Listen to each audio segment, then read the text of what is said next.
I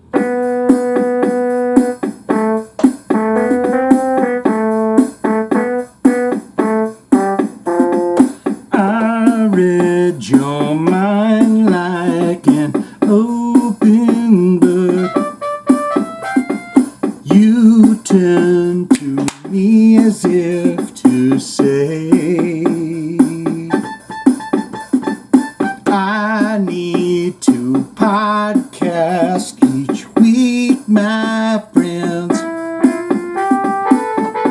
And now it's jiving, feels like I'm jiving. Oh no, tears are falling. Oh no, Shane's Jive Talkin.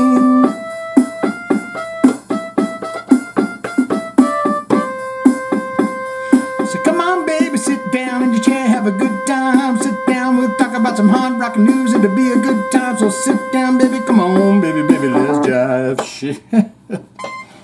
It's artistic, don't you know? Don't you know that's artistry? That's art. That's being artistic. Sure, it doesn't sound like, you know, any old song you'd hear on the radio, but it's being artistic. It's creating something that no one's ever done that before.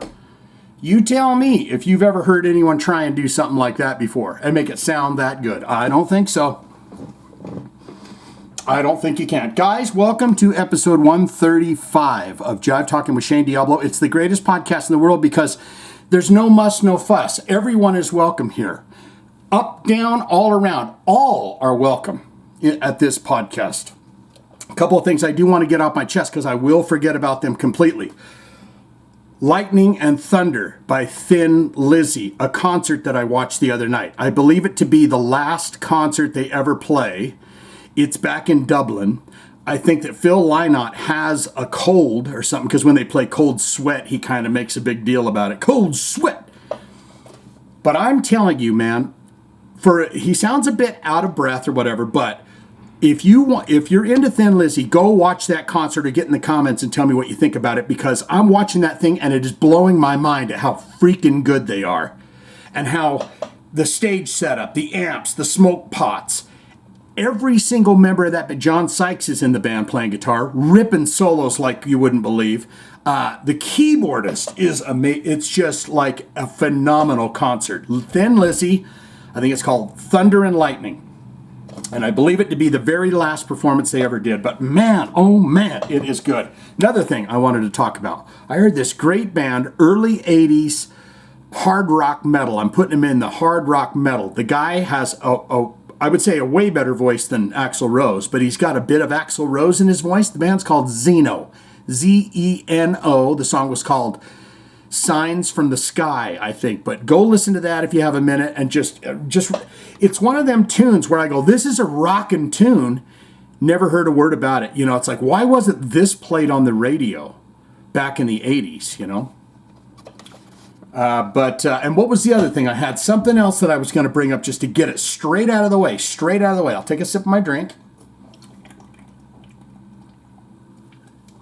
They were out of my lime numbers, so I had to get the orange ones. And they're not bad, but there's something about that kick, that pang from the lime that really hits me. So much news we're not going to be talking about. I wanted to look at John 5. He was going to show us how he's really playing on stage with Motley Crue, but it's on Instagram, I guess. So I can't even click on this here to get to it, to whatever. So, but we've got so much news stories. I welcome you one and all. I thank you very much from the bottom of my heart. Oh, another question that I wanted to ask. Get in the comments, tell me all-time favorite concept album. I'm gonna keep mine for next week.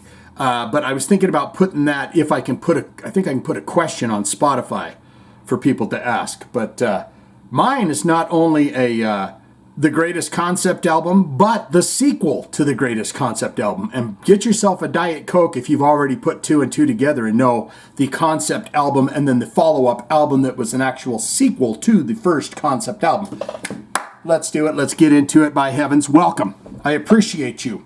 I might be the only goddamn person in your family that appreciates you, but I do. I take nothing for granted. I take everything for, whatever it is. Let's get into this. That's Ozzy Osbourne there. And there is the Lemmy. Rest in peace to dear Lemmy. And Sharon Osbourne. Why, she's been working on a cartoon of Ozzy and Lemmy as superheroes. It's irreverent and funny. That's what Sharon says. She says it's irreverent and funny. And so I want to get into this and find out. In a new interview with The Entertainer magazine, Sharon Osbourne revealed that she is working on a cartoon of Ozzy and the late Motorhead frontman Ian Lemmy Kilmister. They are superheroes, she said and laughed. It's very, very funny. It's irreverent and funny, and hopefully somebody will buy it. She sits down with her own damn crayons. This woman never stops. She manages Ozzy. She manages the Ozfest tour. She manages Ozzy's wallet. She manages all these things, but still finds time to sit down and handcraft a homemade comic cartoon of Ozzy and Lemmy. It's amazing. Hopefully someone will buy that, and that'll go out. We're excited about it. Earlier this year, Ozzy provided the afterword to No Remorse, the illustrated true stories of Lemmy Kilmister and Motorhead, a graphic novel, really, chronicling the life and times of Lemmy and Motorhead. There's going to be a lot of drinking, a lot of fighting, a lot of fucking in that book, in that graphic novel. You want to look at a graphic novel that doesn't have slash and bash and all. It's called graphic for a reason. Presented in an oral history format, No Remorse, the illustrated true story of Lemmy Kilmister and Motorhead features contributions from Ozzy Osbourne, David the Daveman Grohl, who wrote the foreword, Slash, Guns N' Roses, Lars Ulrich from Metallica, Lita Ford, Chrissie Hynde, that's the singer for The Pretenders, Chrissie Hynde, if you don't know who that is. And the man, the myth, the legend, quite frankly, Dee Snider, Twisted Sister, and Dave Navarro from Jane's Addiction, among others, Lemmy's bandmates Phil Campbell, Mickey D, and Slim Jim Phantom. Slim Jim Phantom, of course, made famous as the drummer for Stray Cats, who had the tune, "We're gonna rock this town, rock it inside out." I mean, you just loved it, didn't you? Stray Cats? Or you hated it? And then, of course, Mickey D. Spoiler alert. Never mind. I'm not even going to say that. Lemmy, who celebrated his 70th birthday on December 24, 2015, learned 2 days later that he was afflicted with an aggressive form of cancer. He died 2 days later on December 28, 2015, at his home in Los Angeles. A little over 2 years ago, Ozzy spoke to Classic Rock Magazine about his final conversation with his longtime friend, and I said, "Oh, he was a good man. Lemmy was. He was a good man, Lemmy was. All the guys from Motorhead have gone now, from the original band. It's hard to lose anyone you love." I was talking to Lemmy on the morning that he died, but I couldn't understand what he was talking about. I wanted to talk to someone else who was there, but they kept giving me the phone to Lemmy. Bleeding bloody Lemmy kept grabbing the phone. Oh. The day after Lemmy's death, Ozzy talked about Motorhead's frontman passing on Sirius XM's Ozzy's Boneyard. He's doing that? At the time, Ozzy Osbourne said, Motorhead and solo band did South America together in April 2015. And then, this ain't even him, guys. This ain't even him. Ozzy said, well, it's in quotes, Motorhead and Ozzy solo band did South America together in April 2015. We did it together in 2015. And then I noticed he didn't look too well. I remember saying to him, "Are you okay?" And he said, "I got kidney problems, so I didn't realize he was as sick as he was. His death," now this is still Ozzy, "his death left a big hole in me rock and roll." Well, left a big hole in rock and roll. Lemmy was not only my friend, he was every bleeding Betty's friend. And he was. He made Dee Snider. He made Twisted Sister. Single-handedly, Lemmy is responsible for the success of Twisted Sister. I knew he was ill for a long time. And even when Phil Taylor, former Motorhead drummer, died a couple of months earlier, I wouldn't speak to him too much. I'd correspond with him on text message, because I know how to do that. I know how to text message. And Sharon says, "Oh, Ozzy, you don't know how to text message. You're the Prince of Darkness. You don't know that." I taught myself, Sharon. I taught myself how to text. And I said to him, "Sorry to hear about Phil. You must be sad," as opposed to happy. "If there's anything I can do, please let me know." Oh, he texts me back, says, "Thanks for caring. I would always keep a correspondence." Oh, yeah, he's Lemmy's a man of few words, and he said, "Hey, thanks for caring." I always kept a good correspondence with Lemmy. Lemmy was my dear friend of mine. A good man, a good guy. The industry has lost a rock and roll hero, indeed. He was what rock and roll was all about. He lived the lifestyle, and I can't tell you how sad we all are. I'm sad that he died. I'm really sad that he died. This stuff's going to come back to bite my ass, okay? I'm telling you right now. My Ozzy impressions, and here's why. Is because one day, and I hope it's many years from now, but one day Ozzy's going to pass. Someone's going to start listening to this podcast, and they're going to say, "He's making fun of a dead man who just died today." But it's so old at the time. Does that make any sense? I was saying to my wife this morning, he worked right up to the very end, and I honestly think it was important for him to keep going. If he hadn't been doing more gigs and traveling, his band must be fucking broken-hearted. I'm so glad I'm not in his band. I wouldn't know how to fucking handle it. But he worked to the bitter end, and I think it was the reason that he got out of bed every day. He said, "I'm sick, I'm not doing it anymore." If he said that, if he said, "I'm sick, I'm not doing it anymore," perhaps he would have died even quicker. But I'm sad that he died when he did.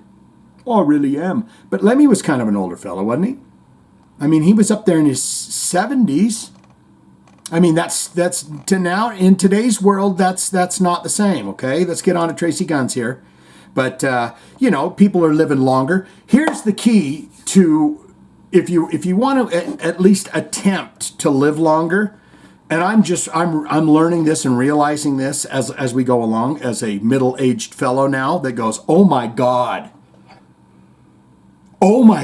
what have I done with my life?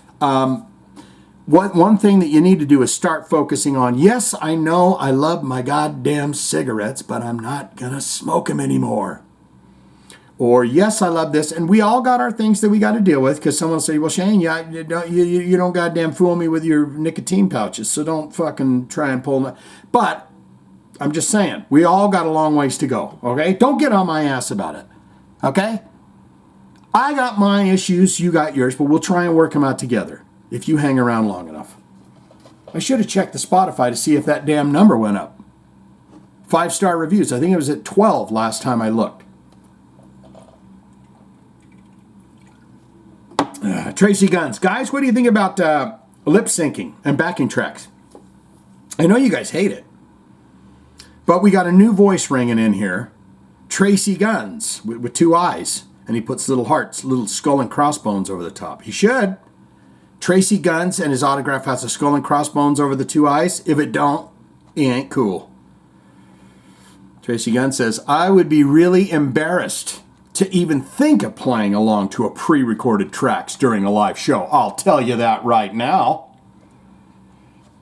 LA Guns guitarist Tracii with 2 eyes, Tracii Guns, has weighed in on the band who rely heavily on pre-recorded tracks during their live performances. We got plenty of stories, guys, so we're going to zip-zap through it real quick, because I know you guys are like, to hell with the backing tracks. And then Dave Grohl goes out. I've never heard a damn Swift song in my life, okay? Now, we did that Pale Face Swift song, and I kept calling him Pale Face Swift. And I know that there's going to be people that are saying, you're a Swiftie head. I've never heard a tune, okay? The only one I go is, we are never, never, ever going to get back together, okay? That's the only one I know. But then Dave Grohl's going out there and saying she's doing it to backing tracks. And I saw a video of her in the middle of the arena with an acoustic guitar singing the damn tune. And she was talking to the fans the whole fucking time. So how's she doing that? I mean, if she's cheating, let's catch her. But if she's not, then zip it. In recent years, more and more artists have been giving a pass for relying on pre-recorded tracks, drum triggers, and other assorted technologies that make concerts more synthetic but also more consistent. For better or worse, pre-recorded tracks are becoming increasingly common for touring artists of all levels and genres. And they're not just used in pop music. Many rock artists utilize playback tracks to varying degrees. Speaking with the Rock Experience with Mike Brun. If I'm knowing this guy right, Mike Brun, the Rock Experience with Mike Brun, he's like the guy that was he's a Kiss maniac. He loves everything Kiss, as most, middle to older, middle-aged, white, overweight men, such as myself, do. But I want to say he conducted the interviews with Vinnie Vincent that you would see, all those when he was doing those. But Tracii was asked for his opinion on rock bands who use pre-recorded tracks. So Mike Brown would be going, Kiss. He probably says they do not use a damn sample. Okay? Kiss are on the money. But he responded as transcribed, I would be really embarrassed to even think of doing that. It embarrasses me now to have that thought, because now that I'm thinking about backing tracks, I'm now thinking about how embarrassed I am that I'm pretending to a guitar track. It's embarrassing to me. Could you imagine Chuck Berry playing to a pre-recorded guitar track? Or Keith Richards? Or anything like that, huh? Could you imagine that? Have you seen that video of Jim Morrison, like back in 1969 or something, going, I believe that in the future there will be computers, and music will be created and made by computers, and it's fucking crazy. Go watch that. Go find that on YouTube. Jim Morrison predicts the future, something like that. If I was playing in a band, playing original music, and a rock and roll band, and I was there, and all of a sudden, that band I was in was all over the internet getting fucking mud thrown at them for playing along to tracks. I couldn't do it. I couldn't do it. He continued, I would say, hey, I love you guys. Thanks for the dough, man. But my legacy, I don't want my legacy to be like, yeah, I was the guy playing live in a band that wasn't. That ain't cool. Has he got something on this fella right there, the John 5 the connections are so close. There's been so many claims that like Kiss used tracks. Tracii added, oh, don't get Mike Brun worked up. He should be rebuttaling that, going, no, that's a lie. That's man, I was there watching. Oh, he's probably gonna come at it. Okay. There's been so many claims that like Kiss used tracks. Man, I was there watching them play on the Kiss cruise. I was on stage. I was with their techs, man. Those guys lit that place up with no pre-recorded enhancements. It's because it's a Kiss cruise. You can't set all that stuff up. It has to be set up in an arena. I don't know what the fuck people are talking about. Because when Tracii Guns uses his eyes to see things, then he knows the real truth of what's going on. I think some bands need it because that's part of their production on their album. Guns explained. Oh, Guns explained. I thought he was going to go after Guns N' Roses. But they don't. They're live, right? They'll do like 3-part vocal harmonies on the album, but there's only 2 guys in the band. And there'll be a full orchestra on the record and shit like that. So those bands are more geared towards that thing. Like they go in going, okay, this has to be set up like this because we're doing it this way. And this is how we create this huge sound. And if that's the intent going in, well, then there's nothing to be ashamed of, because then you're known as, we're an electronic band, like 9 Inch Nails. They sing that song, oh, you like an animal, for example. Or a lot of first electronics, really heavy bands. What's an even better one? What's an even better one, you ask me, than 9 Inch Nails? What's an even better one? How about Ministry? They got a lot of electronic music going on. A lot of stuff going on. So when that's the intention, that's cool. But Johnny Martin, LA Gun bassist, he ain't gonna pre-record his bass tracks. We're not gonna have a click track with LA Guns or anything like that. But everybody's different. I was just thinking about click tracks.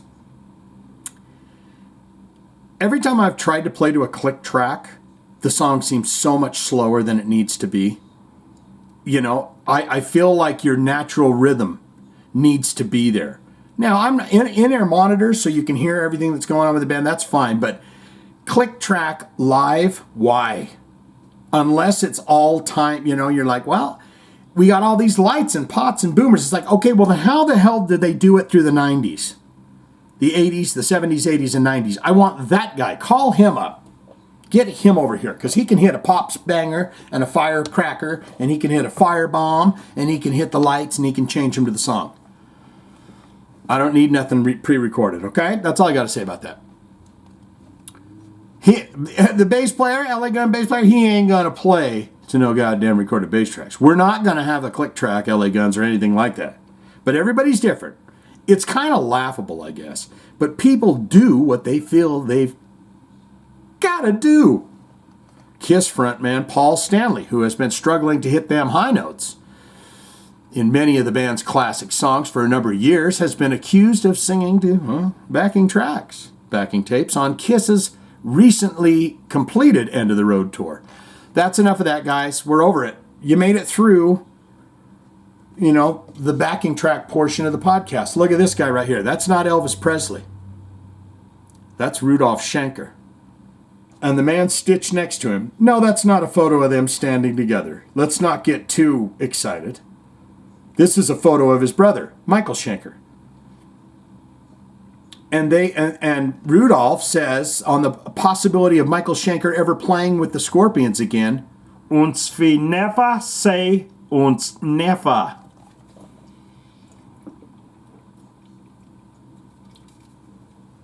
Now those guys are 100 years old. So I think we could say never. Unless they got something going on right now, I don't think these guys would make it a week, would they? Because they're always at each other's ass. And look at this, the facial situations. You know, he's got the little splash on the chin there, but he's got the soul patch. You know, they're not that far off, is what I'm trying to say. They're not that far off from being friends again. You have uns your soul patch, and I have uns my little beard. We share a bloodline.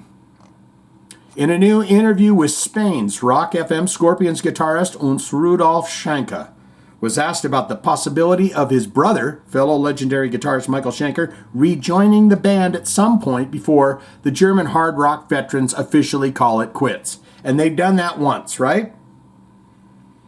Like 15 years ago or something, didn't they do a goodbye, that's it? I think they even made a movie about it where it was like, that's it. And they had James Kodak in it. And he was going crazy in his hotel room. Am I remembering things right? He responded as transcribed by Blabbermouth, uns never say never. So in this case, I'm always open. It's like we had two different ways. My brother, he wanted to be the best guitar player in the world. Or one of the best guitar players in the world. And I always said I did an interview in 1970 or 71 or something with a German music paper. And it's very nice, very good German music paper. And the guy asked me, what is your goals? What is your thing you want, what you're going for?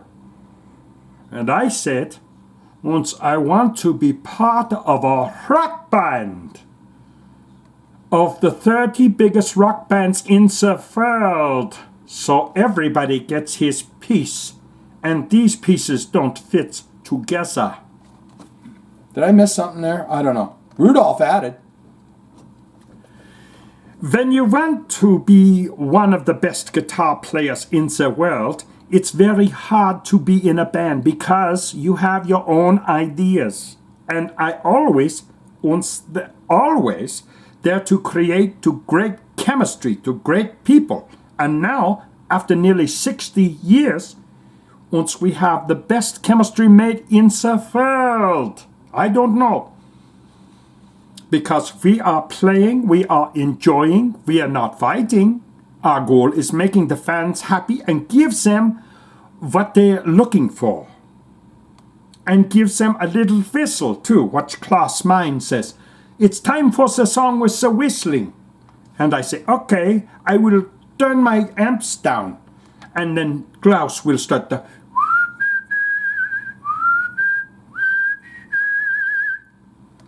And it brings tears to my eyes every single time. That's the situation. I will say never, never, because I won't say. Well, he's saying I will say right here, but he's probably saying I won't say never. Because I love my brother. That's the important part. But when you have different philosophies, you can't connect them very easily. So there must be a different time. I'm always open. Michael Schenker gave a number of interviews in recent years in which he questioned his brother's integrity, going so far as to call Rudolph a con artist who completely adopted Michael Schenker's image as his own. He also denounced the Scorpions for distorting the story of his brief tenure with the band and lamented that the fact that he gave Rudolph his portion of the songwriting credits for the... Oh, he did? For the credits for the... You give over them songwriting credits, man, that'll sour relationships. He don't give two licks about, the band playing with the band. It's like, give me if you love me, bro, give me my songwriting credits back. Rudolph, his portion of the songwriting credits for the classic Scorpion song Coast to Coast. Oh, is that all he did? Take the money. It all came to light, Michael said, when he was approached to help with the recent 50th anniversary Scorpions reissue during an appearance on the April 12, 2024 episode of Sirius XM's Trunk Nation with Eddie Junk in the Trunk. Rudolph, who is 7 years older than Michael. Oh, is Rudolph the older one? He's just got that hip new look. He's got that. I mean, Rudolph's look, even the kids like today. He could be on TikTok right now and have, Gen Z going, fucking this guy's cool. Who is 7 years older than Michael, said about his brother, and I love him. He's a great person. I watched him since he was a baby. A little baby in his crib. And his little crib. We give him bottle, little treats. I love him. I brought him into all the bands he had in the early times. And to care that he's not going downhill. It's up to him. He's a very extreme person. He can't be in a band. He's not a band person. He is an extreme guitar player. And that's a different situation. Asked if he and Michael are in contact at the moment. At the moment? 9. From my side, I would talk to him immediately. I even can't be bad with him because, well, I know what the situation is, where he talks from. Underlining the different philosophies he and his brother have when it comes to creating music, Rudolph said, "It tomato und tomato. My brother wants to be one of the best guitar players in the world." And I said, "I want to play in one of the 30." Interesting number, 30. You know, if you're going to dream big. The 10 biggest rock bands in the world. Oh, host Eddie Trunk asked Rudolph, if Michael copied him, did Michael copy you when he first picked up a Gibson Flying V guitar? Or if it was the other way around, did you pick up the Flying V first, or was it Michael? Rudolph responded, "Und this guitar has something to play it this way." What? "This guitar has something to play it this way. I was playing before Michael this guitar. The point was that Michael..." Why does it matter? Why are they so worked up over playing the same damn kind of guitar? "The point was that Michael..." I will tell you, Shane, if you shut up. "The point was that Michael, when we had to play a big festival, once he came to me and said, 'We can't play.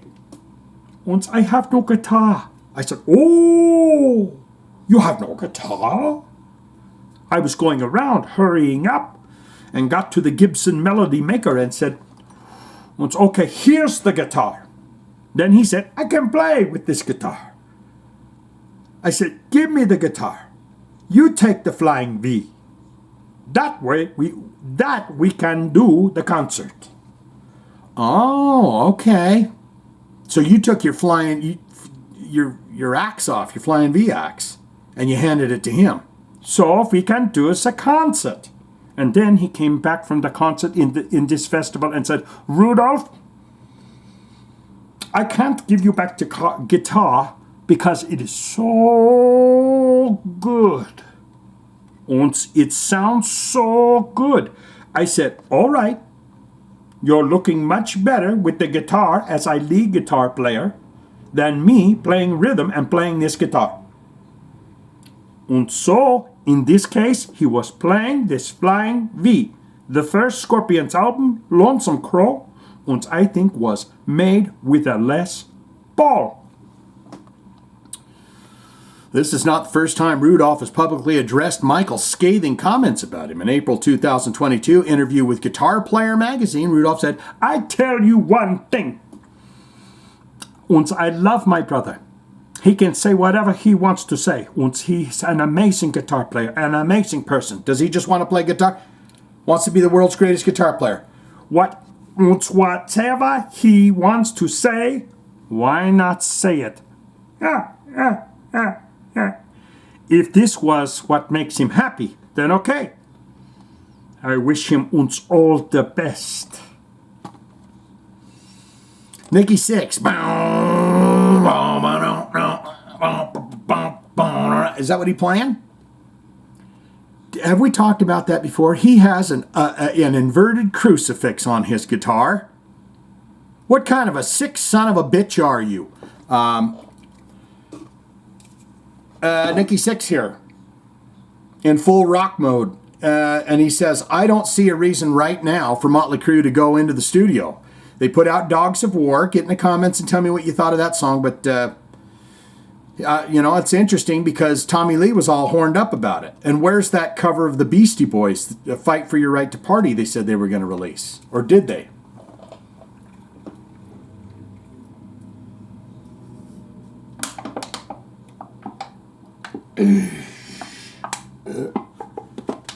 That's what I used to do when I went to the bar. Crush the can. I said, "Give me another goddamn beer now."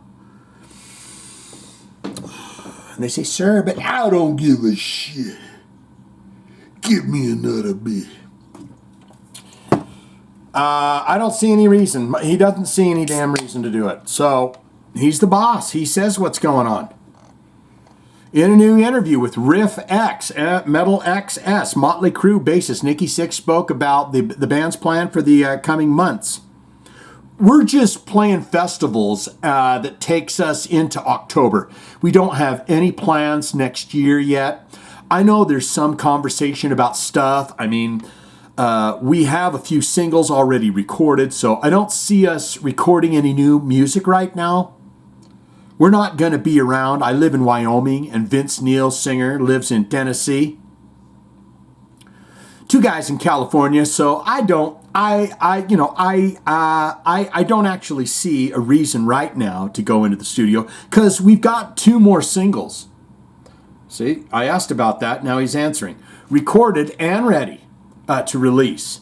And I always want to be sure that if you go into the studio, we have a reason or we have something really inspired to be inspired by. But it's a lot of scheduling, and we tour and we have families. For me specifically, I have a 5-year-old daughter and a stalker. Don't forget about that. She's back. I thought we talked about that. The stalker's back. Oh, you put me in the lockup for a while there, Mr. Sixx, but I'm out.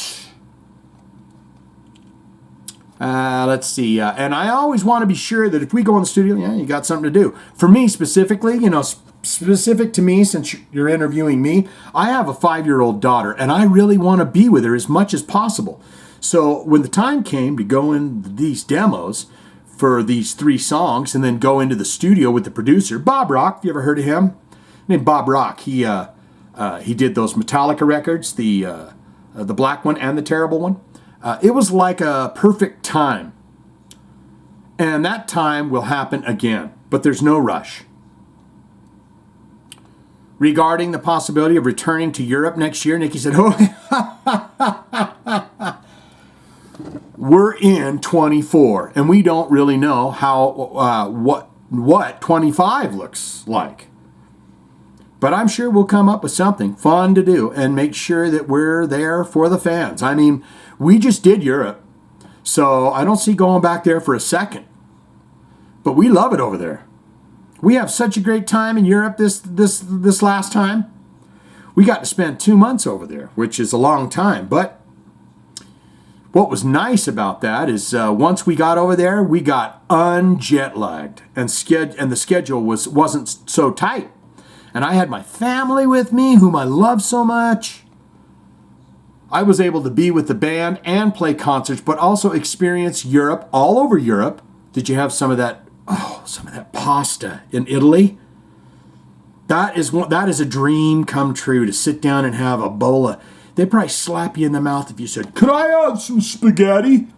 Yeah, just a big. Does it come in large? Like, I don't know, small, medium, and large plates. I would like a large spaghetti if I could have that. They'd probably slap you right in the mouth. They say, "It's pasta, it's tomato sauce and pasta, you son of a bitch, you rockin' American pig." So it was a really good time he had. He had a great time over there. I'm enjoying this pace of working. I really enjoy it. I don't feel burnt out. In the past, artists, we get burnt out. Because you tour so much. And I'm really enjoying where we're at. We make music when we feel it. And we do shows when we feel it. Motley Crue's latest single, Dogs of War, was made available on April 26th via the band's new deal with Nashville's Big Machine Records. I bet Vince went down there. He lives in Tennessee. He went right over there and said, "Hi, I'm Vince Neil, and you're going to sign my band." And they says, "You got it, sir." They said, "You betcha. You in that Motley Crue to sing Home Sweet Home?" The Dogs of War music video is an animated, all CGI affair directed by Nick Denelbear. Motley Crue's deal with Big Machine sees the band and the label working together again after making the 2014 project Nashville Outlaws a tribute to Motley Crue. Oh, no. Is this going to be a country record? where they do Motley Crue songs in country.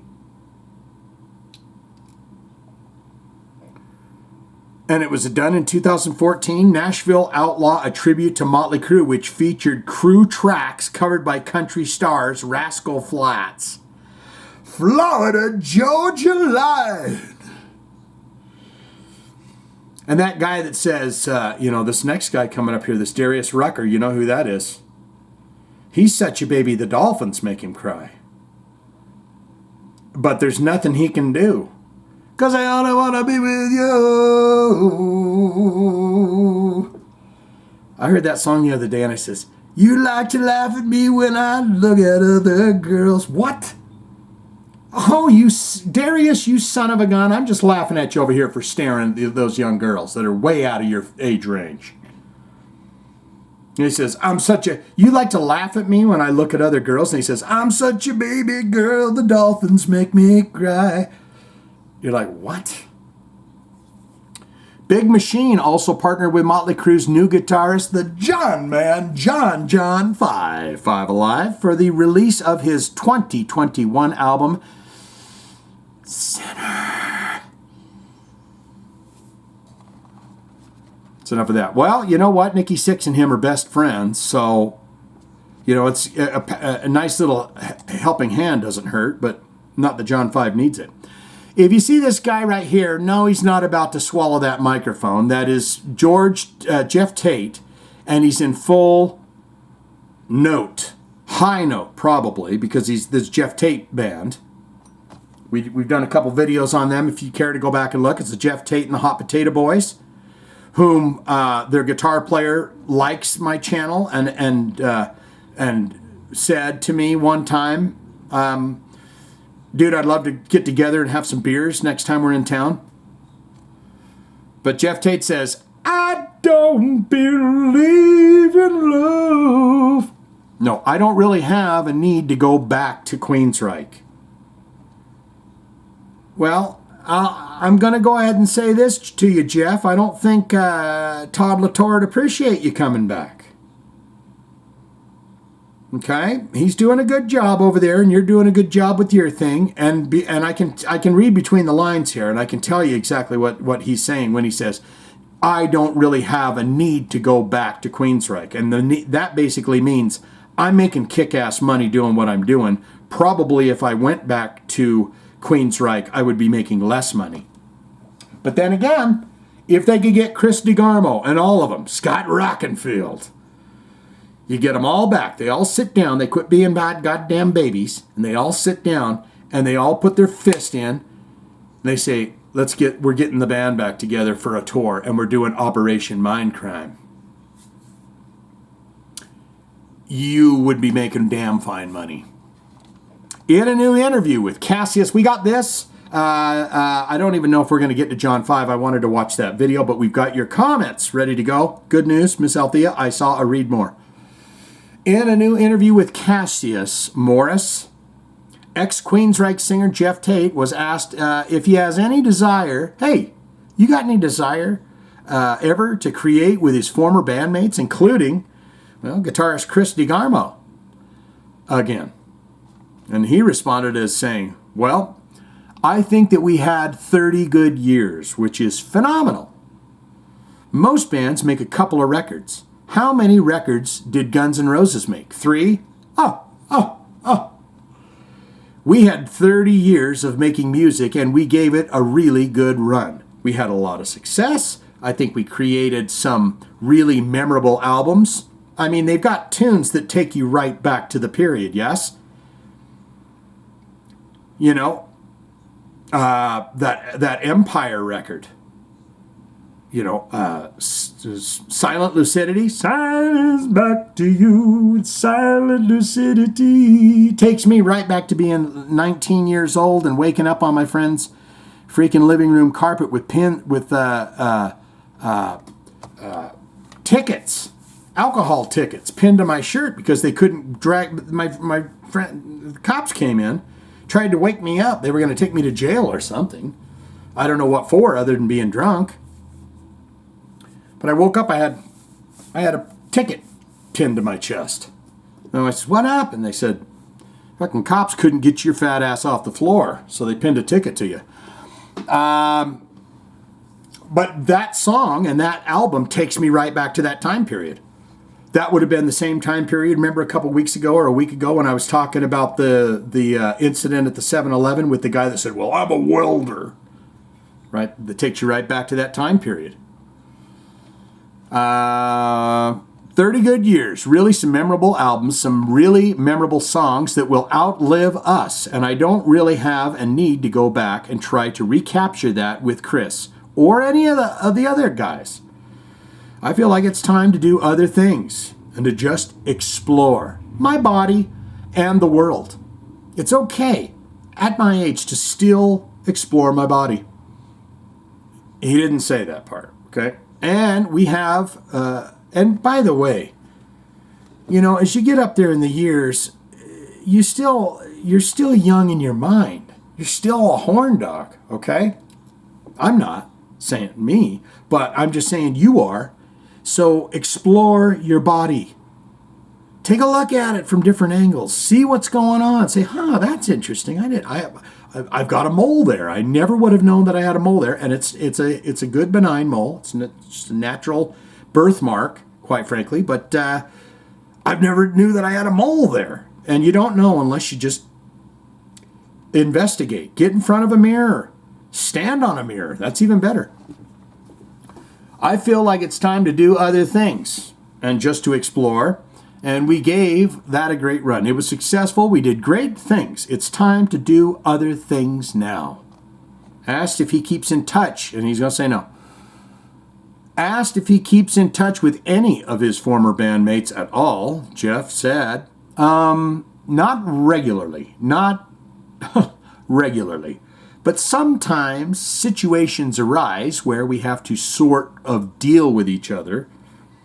And it's not unpleasant now. Enough time has gone by and the bridges have mended a little bit, I guess. Speaking of bridges, can I just say this real quick?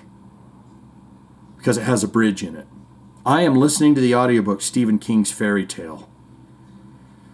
I'm going to give you a quick synopsis, almost like Mike's Bad Movies. But quick synopsis is, kid hears a man groaning. This old man's living in a psycho-style house with his dog. Hears a growling and a moaning and a groaning. He goes over there. He saves the guy's life. The guy had fallen, broken his leg. Calls the ambulance. What about my dog? Don't worry, sir. You're the best. Oh, you're the good, great kid in the neighborhood that everyone likes, and you're going to take care of my dog while I'm in the hospital. Well, guy's in the hospital for a while. I'm 5 chapters into this goddamn book. He's visited the guy. I'm leaving something out here.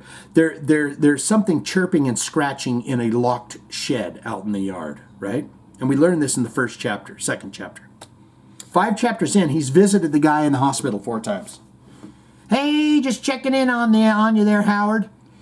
Just checking in. Yeah, dog's doing fine. I'm mowing your lawn. I cleaned your windows and everything else. Like, get to the damn thing that's in the goddamn garage that is chirping and scratching.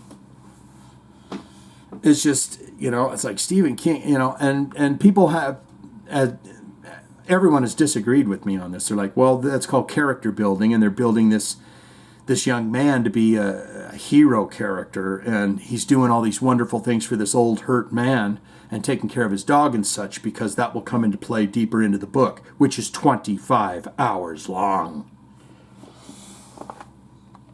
Okay, I'm done. I asked if he keeps in touch. He said, nah, bridges are mended. But the reason why that popped into my head is because young boy, daddy drunk, mama die on a bridge. The goddamn bridge that needed to be mended. That's it. Spoiler alert. But good news is I don't know anything that's going to happen in the next 20 hours of the book. Regarding whether it was tough for him to keep having to talk about his split up with Queensryche more than a decade later, he said at first it was very challenging because he had kind of a bitter breakup. And I guess I was very angry over how it was handled. But then I started to looking at the personalities involved and realized, it really didn't have any other realistic outcome. It was gonna be what it was. But that was 12 years ago. when the band split up. And so a lot of water is under the bridge that's being mended. And now I can be a lot more forgiving of people in their situation. But I've had to talk about it. I keep getting asked questions about it. That kind of thing. You ever going to get the band back together? Question all the time. That's what they say to me, goddammit.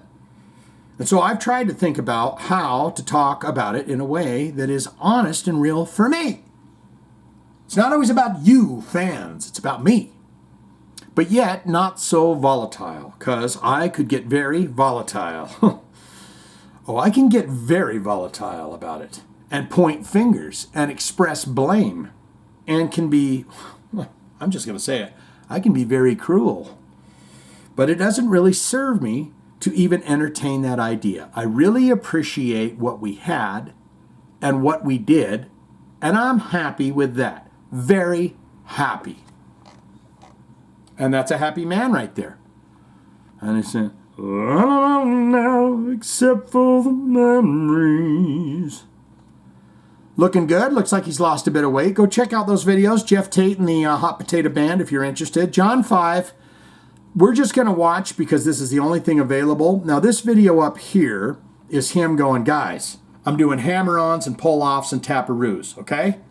This is the video where it says, video of John 5 allegedly playing to a backing track. Let's just see this, then into your comments we go. There he is.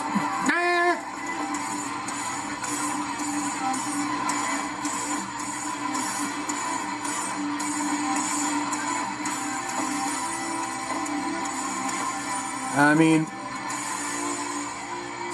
I don't know, man.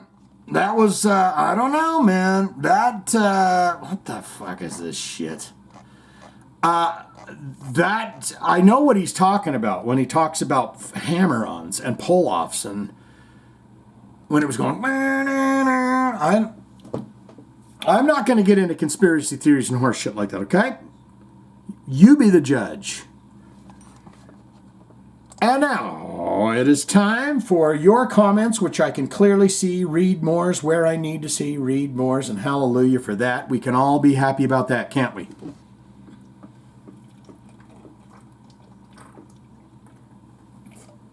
I have taken the note. If it does happen again, it has been brought to my attention by one Miss Althea and Mike Buchanan that perhaps you could just refresh the page. So, if we ever run into that issue again, I will refresh the page and see what happens then and there. At that time only. Let's get into it. Mike Buchanan's got his stuff here. He says, well, I'm glad you didn't say that guy's username for episode 133. I saw that and cringed. Well, you know, it's a new, yeah, you know. I was thinking about this the other day, you know. It's like there's progressing into the future with less hatred and violence and anger and division, you know, because it's like 20 years ago to have I want to kill your mama as your handle or whatever. You're like, wow, that's intense, you know. But as we grow as human beings, we go, wait a minute, why we got to do that? Why we got to say the things? Why do we got to talk this way? You know, and so the thought, that wasn't my thought. My thought was, if there are aliens out there, they're not going to be harmful because they're too advanced. War and hatred and anger and dislike for other people and this and that is a primitive experience. It is for primitive people. Hatred is for primitive people. I believe that if there's advanced races out there, for one, they could be zipping around us and we wouldn't have a clue. There could be one sitting on your couch right now you wouldn't know because we're not advanced enough. But I believe, and I don't even know if this is an episode of Star Trek or anything, but I believe that if there is life out there in the universe that can travel and can make it here, they are way more advanced. And they say, war? Yeah, you guys are a bunch of goddamn cave people. We got rid of that 5 millennia ago. Anyways, let's get into it. Now, on to more important things. Movies that are bad, but we love them anyways. The Wasp Woman, 1959. Are you looking for something utterly ridiculous? Congratulations, you found it. The Wasp Woman is quite possibly one of the corniest monster movies ever made and I loved every second of it. This film is a fantastic piece of Roger Corman goodness. Yes, I am still on my Roger Corman kick. From the dubious entomology, wasps don't make royal jelly for a start. They don't? No, of course they don't make. No wasps make anything. Bees make it. What's that word? Prosperous? Wasps don't make royal jelly for a start. To the prosperous sight of Jennifer Rubin's cosmetic executives jabbing what looks like half a pint of mysterious fluid into her arm in her quest for youth, not one part of this film makes coherent sense. If you're a fan of cheesy films and want something entertainingly rubbish, stick this on and have yourself a laugh. Grab your favorite beverage, sit in your favorite chair, pop some popcorn, and press play. Mike's Movies. Mike's Movies. There you go. Start it up. YouTube, TikTok, Instagram, Mike's Movies.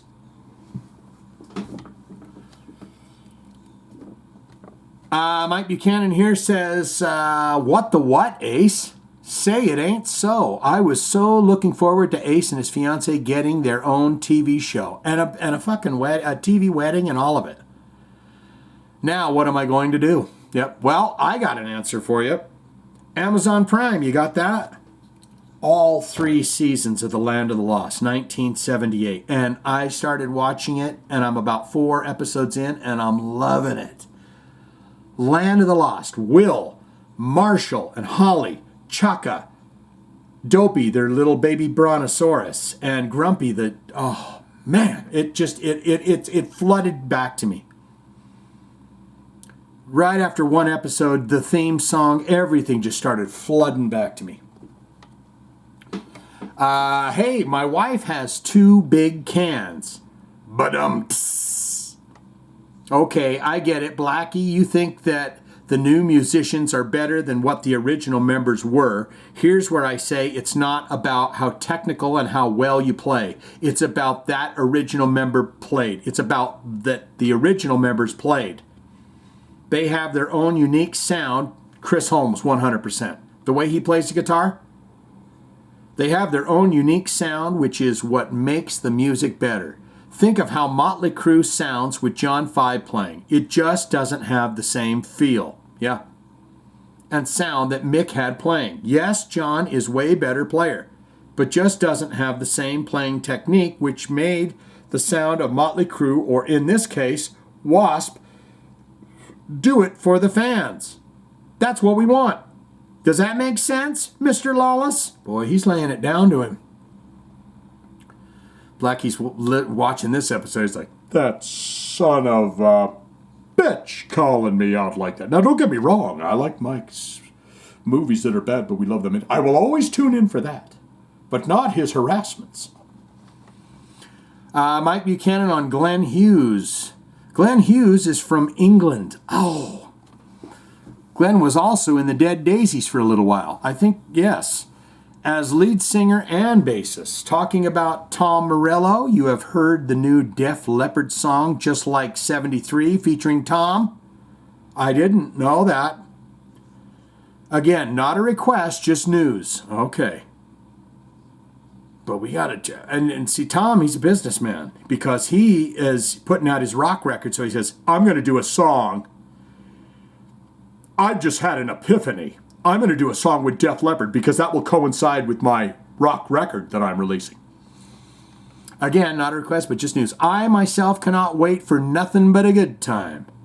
And will always be watching the Bon Jovi, and will also be watching the Bon Jovi docuseries when I find the time.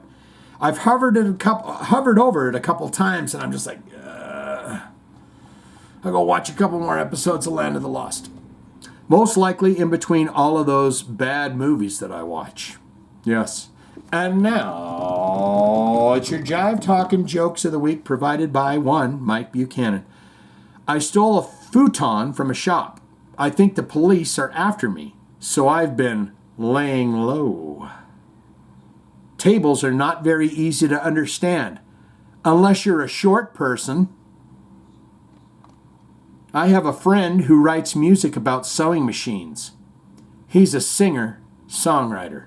He's referencing the classic Singer sewing machine model. Goes all the way back to probably 1900. The joke wasn't even finished. I have a friend who writes music about sewing machines. He's a singer-songwriter. Or so it seems. And it's sew and seam. This guy's brilliant. This guy's like the Carrot Top without the props. What's the difference between a guitar and a fish? You can tune a guitar, but you can't tune a fish. The classics. I've never heard that before. So last night I paused Willy Wonka and the Chocolate Factory to get a Snickers. See, this is the reason why I can't watch Cloudy with a Chance of Meatballs. Have you watched that documentary on Gene Wilder? It's pretty good. I love the bit, and I'm not spoiling anything because he's talked about it. They've mentioned it 1,000 times and stuff. But in the movie Willy Wonka, when he's introduced and he comes out, Gene Wilder told him I want to trip and spin and come up on my feet. I'll get my cane stuck in because from then on, you won't know if Willy Wonka is telling the truth or a lie or what. And I thought that was genius. So I'm not spoiling anything for you. Go watch that. It spans his career, Blazing Saddles, and the movies he did with Richard Pryor and all that. I had no idea that he was with Gilda Radner. I had no clue about that. Spoiler alert. I know one person who thinks he's an owl.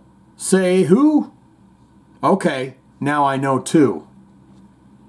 And finally, he's got in parentheses here, in a nice melodic singing voice, sweet dreams are made of cheese. Who am I to disagree? I cheddar the world and a feta cheese. Everybody's looking for Stilton. The only thing that got me was Stilton. I don't know what the hell that is. Is that a brand? It's like Tillamook. There's your heart, my friend. Good job, good job. MB coming on in here. I'm sure Blackie... Well, let's see. MB, yes indeed. 100 plus comments. 21 hearts received. She's going to be receiving that 22nd today. I'm sure Blackie dumped Chris and Randy over musical differences and not because he wanted a larger share of profit and total control of the music catalog. What does Chris Holmes say? First album was the band. Everything after that, if it had anybody on it, it was Blackie Lawless. He's on The Last Command. He's on the Electric Circus. Then what? They do something else for Headless Children. Miss Althea coming in here. Look at that. I'm clicking to read more. The Dumbstruck Fool says, Ace's Love Life. Wow, okay. He was definitely in his feels, as they say, if he deemed it necessary to announce the breakup on stage at a venue about an hour from house. Well, you guys by now have seen that video that I put up where Ace Frehley spills the beans at the Orlando Hard Rock concert. He goes on a cavalcade of grievances and stories and stuff. You know I was attacked by the devil, don't you? I mean, go watch that. I hope this doesn't become a focal point of the remainder of his tour now, or else he may need to recruit Dr. Phil as a road manager. I unfortunately cannot help but think that they mutually decided to split before she could sue him for something. Well, they didn't look too loving in the grocery shopping videos. She was always kind of like, oh, yeah, God. Then again, they were filming those when things were on the rocks. Maybe he was getting those SpongeBob sheets for the bed, in that one video. He says, I want some SpongeBob spring pants sheets for my bed. probably already moved her out or was planning. Is like, when she's gone, I'm getting those SpongeBob. I also worry about his sobriety, although there are many out there, including some that Dan and I know, who claim he's never been sober a day to begin with. He was drinking, I think he was drinking in that video that I put up. I wish both him and Laura Cove the best moving forward. But he may want to avoid posting social media footage of him shopping in public with his next girlfriend. She got that right. Miss Althea on Glenn Hughes. He's British. You were probably thinking of when you got muddled on Joe Lynn Turner. That's exactly what I was thinking. I muddled Glenn Hughes and Joe Lynn Turner, yes. And read a story about him in a British accent when he was from New Jersey. Yeah. Miss Althea on Peter Lauren, who is the one of the guys from Trickster. Holy crap, when did he start looking like a high school teacher? He has the advanced language arts class down the hall from James Hetfield's algebra and geometry class. Yeah. I am a Trickster fan, but I guess I was unaware of the war of words, me too, between the band members. Well, some of them. Since I am not on social media, I was shocked, to be honest. Oh, you lucky dog. Don't ever, and I'm not calling you a dog, Miss Althea. I'm just saying, just stay out. If you're not on all the social media apps, stay out. That'll keep your heart pressure, your blood pressure down, your heart rate down, keep you relaxed. Then you watch Land of the Lost. I was shocked, to be honest. I thought they were all besties. PJ Farley sounds familiar to you because he is currently playing bass for Fozzy. And I have mentioned my former mad crush on him in other comments. And I do still think he's a good-looking guy. Okay, yeah, PJ Farley. Bass player. I'm trying to put a face to the name. Miss Althea on 80s hair metal docuseries, which will be on Paramount Plus. I am fondly looking forward to this, period. In the same topic, Dan and I just finished the 4-part Bon Jovi docuseries, which Mike may or may not watch, on Hulu. And I will say that it was worth the watch, regardless of what level of a fan you are. We also have Paramount Plus. Hey, okay, I'm going to keep reading this because I want to know what she thinks of it. But I hope she gets to it. Hey, I need my RuPaul's Drag Race. We have never experienced problems with it. However, so I am not sure wherein your streaming woes lie. Was the series you were trying to think of Tough as Nails? That's it. Yes, with Filky Hogan. And he takes the hard-working people of the world and he puts them down. He says, "Are you as tough as nails? I need you to build me a 10-foot wall made out of concrete and then go over there and slap your teammates right in the ass." So yes, Tough as Nails. They always got sad stories. I fucking broke my body for 50 years. And I live in a shack downtown. But if I win this money in this competition, I'll get me an apartment. Miss Althea says, sure, you and Mike B can be buried as... She's given the credit. You can be buried as pod seeds in my front yard, but I would have to consult with my homeowners association guidelines.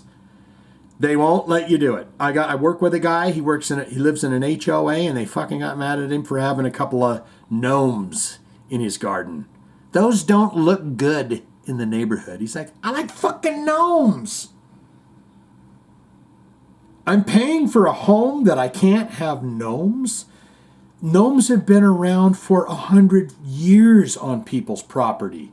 And in an HOA, I can't have my fucking gnomes?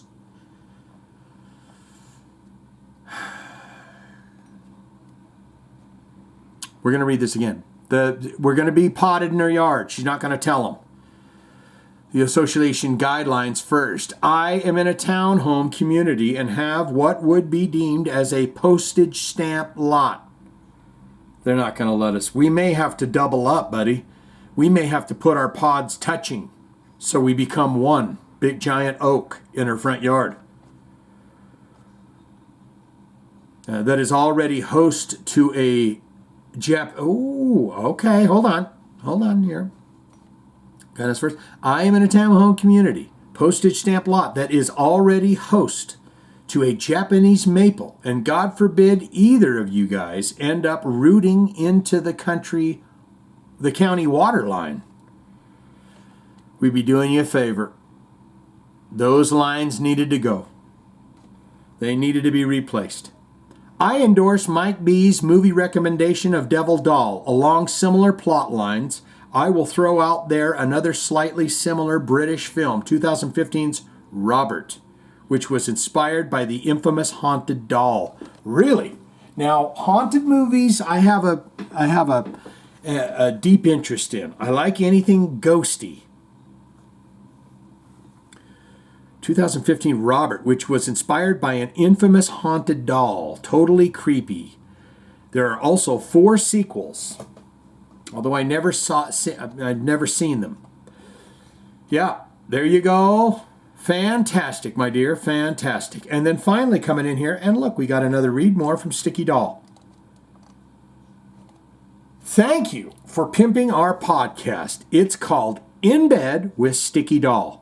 We do it live on Facebook, but there is a whole channel of our videos reposted on our Sticky Doll YouTube band page. And we are on Instagram and TikTok, of course, like everybody else. The pandemic forced us to become internet comedic sensations just like you, haha. In fact, we started our show right around the same time you started Jive Talkin. Really? And we've been watching it since the beginning. Your show inspired us big time. Really? Ha-ha. Wait. What's the ha-has for? Wait a minute. Your show inspired us big time. Ha-ha. I'm just kidding. Okay, enough schmoozing with you. Schmoozing me. Here is a sample interview with Blackie Lawless. Gene Simmons. He goes, and it's like this. He goes, exaggerated. He goes, sports analogy. He goes, all the blood and fire. He goes, and lastly, I love some more chocolate cake. Then he goes, P.S. Blackie says he goes a lot. I did not notice that, but now I'm going to notice that. All right, my friends, thank you, one and all. I mean, just a delight. I appreciate you guys. I hope you tune in every week. I hope that something creative, something good comes from spending a little quality time with me.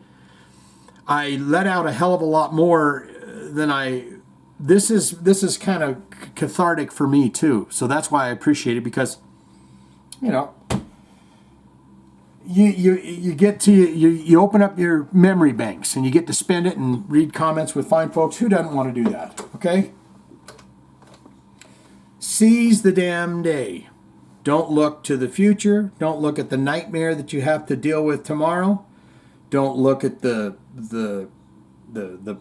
past horse shit. It's like the weather. Never look at the weather. You want to know why? Because if it's wonderful outside, when you wake up the next morning, you go, oh, fuck yeah. And if it's shitty, you go, well, here I am. Let's go. You know, oh, fucking weather. Thursday's going to be shit. And then all week long, you're going, yeah, the weather's going to be shit Thursday, by the way. It's only Tuesday, but if you just walk out in it, you just walk out in it. I don't know what the hell that means.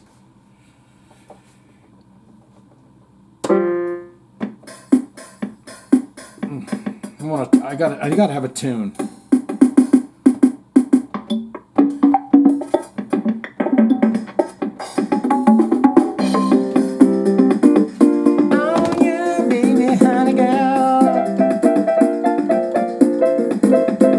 What you doing, baby girl? Put on your nice dress, let's go and put the